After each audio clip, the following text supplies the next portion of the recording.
ಗ್ರಾಮ ಪಂಚಾಯಿತಿಯ 2020 ಚುನಾವಣೆ ಫಲಿತಾಂಶ ಇನ್ನೇನು ಕ್ಷಣಗಳನ್ನೇ ಮತ ಎಣಿಕೆ ಪ್ರಕ್ರಿಯೆ ಆರಂಭಗೊಳ್ಳಲಿದೆ.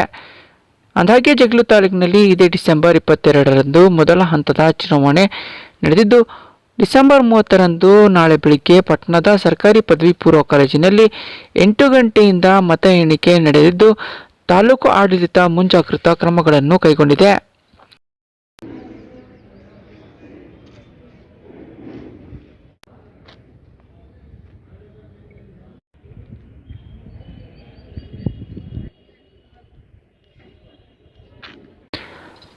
ತಾಲೂಕಿನಲ್ಲಿ 22 ಗ್ರಾಮ ಪಂಚಾಯಿತಿಗಳಿದ್ದು, 21 ಗ್ರಾಮ ಪಂಚಾಯಿತಿಗಳಲ್ಲಿ ಮತದಾನ ನಡೆದಿದ್ದು, ಒಂದು ಪಂಚಾಯಿತಿಯಲ್ಲಿ ಅವಿರೋಧವಾಗಿ ಆಯ್ಕೆಯಾಗಿದ್ದು 774 ಅಭ್ಯರ್ಥಿಗಳು ಕಣದಲ್ಲಿದ್ದು, ತಾಲೂಕಿನಲ್ಲಿ ಒಟ್ಟು 100 ಅಭ್ಯರ್ಥಿಗಳು ಅವಿರೋಧವಾಗಿ ಆಯ್ಕೆಯಾಗಿದ್ದಾರೆ. ಇನ್ನು ಮತ ಎಣಿಕೆಗೆ 11 ಕೊಠಡಿಗಳಲ್ಲಿ 42 ಟೇಬಲ್ಗಳನ್ನು ಹಾಕಲಾಗಿದ್ದು, 153 ಅಧಿಕಾರಿ ಸಿಬ್ಬಂದಿಗಳು ಮತ ಎಣಿಕೆ ನಡೆಸಲಿದ್ದಾರೆ.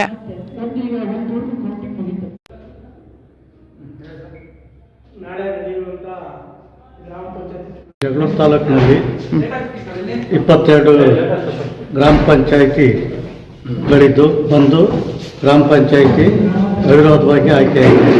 ಇನ್ನು 21 ಗ್ರಾಮ ಪಂಚಾಯಿತಿಯಲ್ಲಿ ಚುನಾವಣೆ 172 ಕ್ಷೇತ್ರಗಳಲ್ಲಿ ಚುನಾವಣೆ ನಡೆದಿದ್ದು, 172 ಮತಗಟ್ಟೆ ಕೇಂದ್ರಗಳು 3 ಕೊಠಡಿಯಲ್ಲಿ ಭದ್ರತಾ ಕೊಠಡಿಯಲ್ಲಿ ವ್ಯವಸ್ಥೆ ಮಾಡಿ ಪೊಲೀಸ್ ಇಲಾಖೆಗೆ ವಹಿಸಿಕೊಡಲಾಗಿದೆ.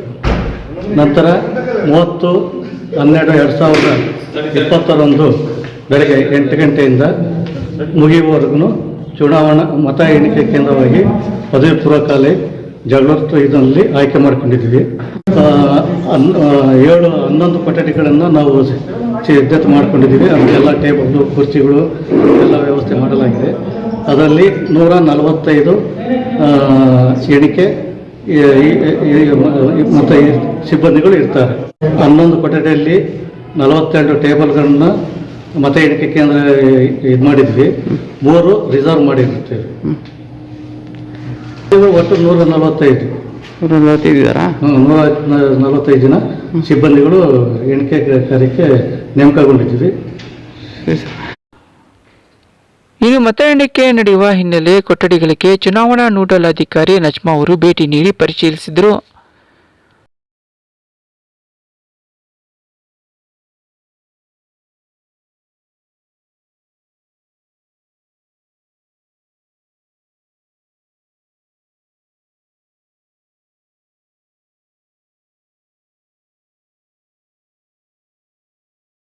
ಇನ್ನು ಮತ ಎಣಿಕೆ ಸಮಯದಲ್ಲಿ ಅಹಿತಕರ ಘಟನೆಗಳು ನಡೆದಂತೆ ಮುಂಜಾಗೃತವಾಗಿ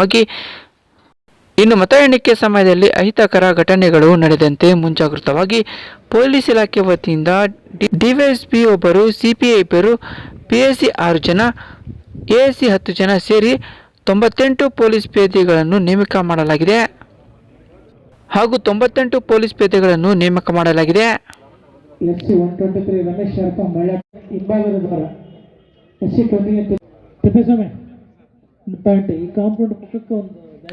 ಒಟ್ಟಿನಲ್ಲಿ ತಾಲೂಕಿನಲ್ಲಿ 21 ಗ್ರಾಮ ಪಂಚಾಯಿತಿಗಳಲ್ಲಿ 774 ಅಭ್ಯರ್ಥಿಗಳು ಕಣದಲ್ಲಿದ್ದು, ನಾಳೆ ಬೆಳಗ್ಗೆ ಫಲಿತಾಂಶ ಪ್ರಕಟವಾಗಲಿದ್ದು, ಯಾರು ಅಧಿಕಾರದ ಚುಕ್ಕಾಣಿ ಹಿಡಿತಾರೋ ಕಾದು ನೋಡಬೇಕಿದೆ. Bureau report, DTV news.